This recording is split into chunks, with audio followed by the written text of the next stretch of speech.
ดีค่ะสวัสดีเพื่อนๆทุกคนนะคะวันนี้มาเจอกันอีกแล้วนะคะวันนี้เราพาเข้าสวนค่ะเพิ่งจะพาเพื่อนๆเข้าสวนนะคะก่อนอื่นก็จะไปเก็บพริกก่อนนะคะหิวข้าวมากเลยค่ะวันนี้จะมาทอดไข่เจียวกินกันนะคะโอเคค่ะก็ไปกันเลยนะก็มาเก็บพริกกันนะคะพริกนี้ก็ปลูกเองนะคะคุณแม่ปลูกเองค่ะ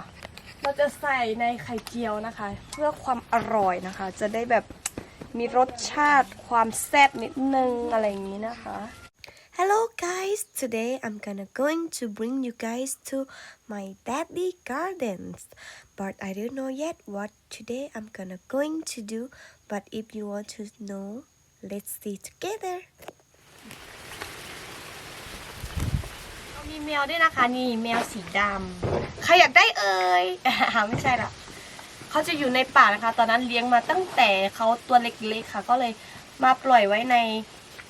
นกระท่อมนะคะเพราะว่าในกระท่อมมีหนูเยอะมากก็เลยให้ปล่อยมาที่กระท่อมนะคะตอนนี้ตัวอ้วนมากโอเคเราไปทำกับข้าวกินกันเลย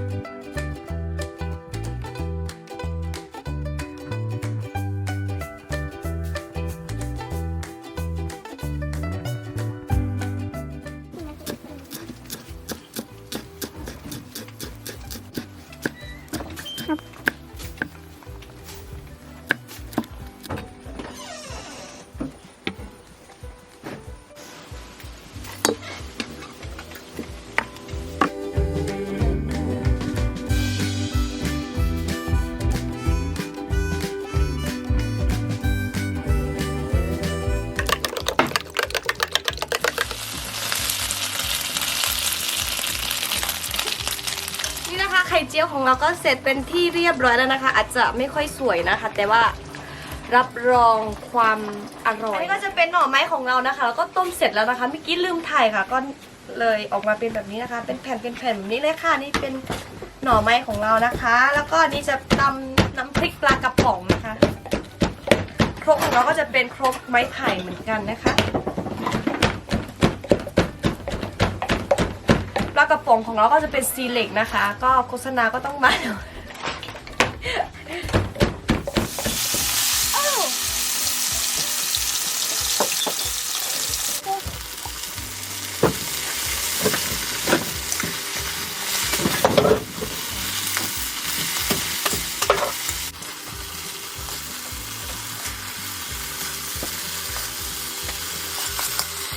อันนี้ก็จะต้มไข่ให้คุณยายนะคะเพราะว่าเราทำอาหารมีแต่อันเผ็ดๆทั้งนั้นเลยนะคะคุณยายกิน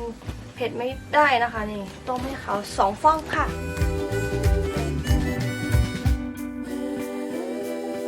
มะม่วงนะคะเราก็จะกินกับข้าวนะคะอันนี้มะม่วงที่เราปลูกคุณพ่อปลูกเองนะคะกินกับข้าวนะคะ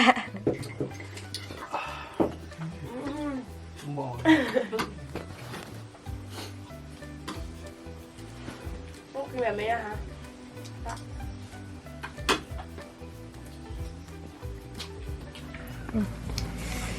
เราจะมาชิมกันนะคะอันนี้กินใกล้จะเสร็จแล้วนะคะโอ้ยจิ้มนะคะจิ้มหน่อไม้แล้วก็จิ้มกับวิงอร่อยมากแล้วก็ไข่นะคะกินกับน้ำพริกนิดนึงกินแบบนี้นะคะกินบนใบตองนะคะ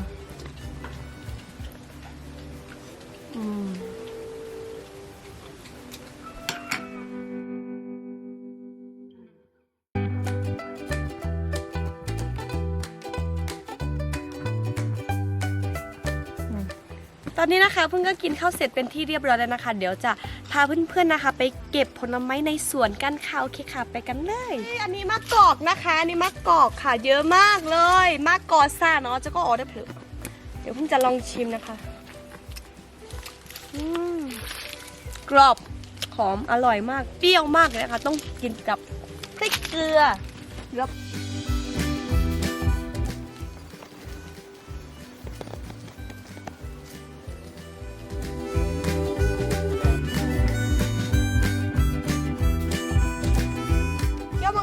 นะคะนี่ว้าวอันนี้สี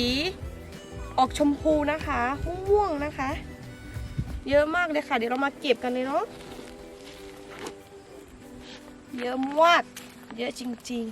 ๆเยอะจริงๆเลยค่ะราดอกมาแล้วเนาะแก้วมังกรเนาะเรียกล่ะสวยมากเลยนะคะ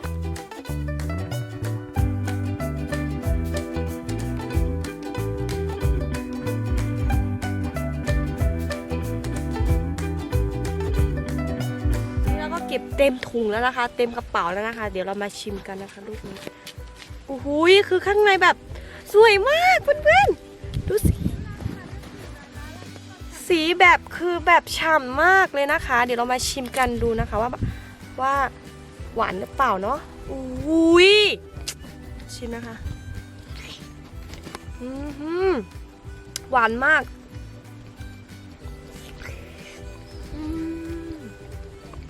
หวานมากวิเชอกันแล้วซ่าหรออะไรใครวีนะ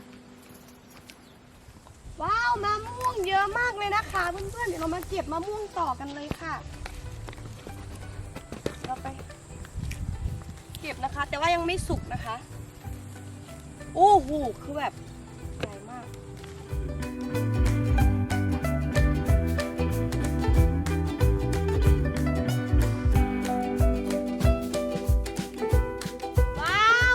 คือแบบใหญ่มากอันนี้มะม่วงนะคะไม่ใช่มะละกอนะคะนี่คือมะม่วงนะคะมะม่วงของแท้นะคะนี่คือแบบใหญ่เท่าหัวพึ่งเลยค่ะดูสิคะนี่ใหญ่มากเดี๋ยวเรามาเก็บกันนะคะอุ้ยกี่กิโลเนี่ยน่าจะแบบหลายโลเลยอ่ะโอ้ยเขามัดแน่นมากเลยอ่ะเดี๋ยวต้องแกะก่อนเนาะแกะถุงก่อนเพราะว่าเขามัดติดกับไอ้ลูกเล็กเนี่ยค่ะอุ้ยอันนี้คือแบบมะม่วงของแท้นะคะม่วงจริงม่วงจังนะคะนี่ม่วงจริงๆนะคะนี่ว้าวใหญ่มากโอ้ my goodness ดูสิคะใหญ่เท่าหัวพึ่งดูมันใช่หรอมันใช่มะม่วงหรอไม่ใช่มั้งดูสิคะเยอะมากเลยนะคะ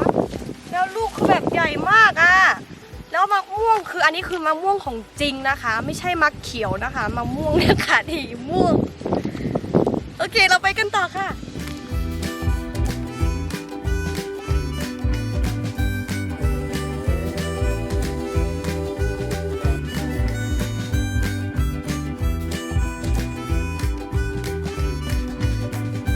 อันนี้คือแบบเยอะมากเลยนะคะ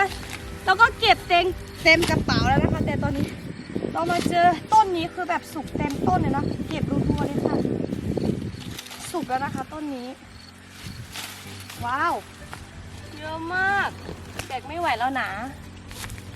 ลูกไหนบ้างสุกแล้วนะคะเก็บรัวๆแบบนี้เลยนะคะ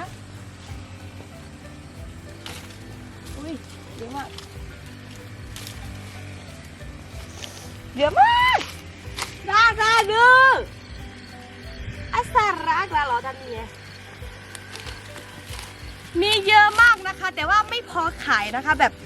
เยอะพอกินในครอบครัวอะไรเงี้ยค่ะแบบแบ่งปันได้แต่ว่าถ้าถือว่าแบบเอาไปขายงี้ก็ไม่ได้เยอะขนาดนั้นค่ะเพื่อน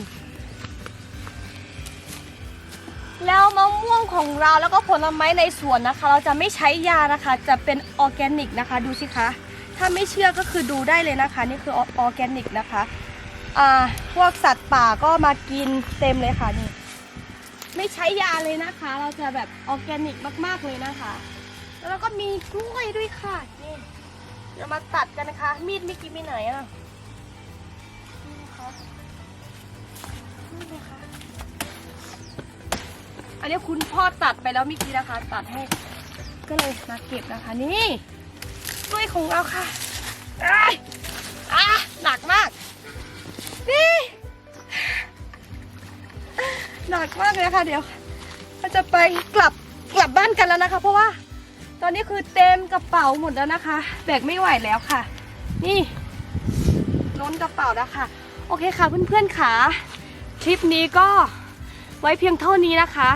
แล้วก็เพื่อนๆอย่าลืม ให้กำลังใจพึ่งโดยการกดไลค์กดแชร์กด Subscribe ด้วยนะคะ แล้วก็กดติดตามด้วยนะคะ ไว้เจอกันคลิปหน้าค่ะบ๊ายบาย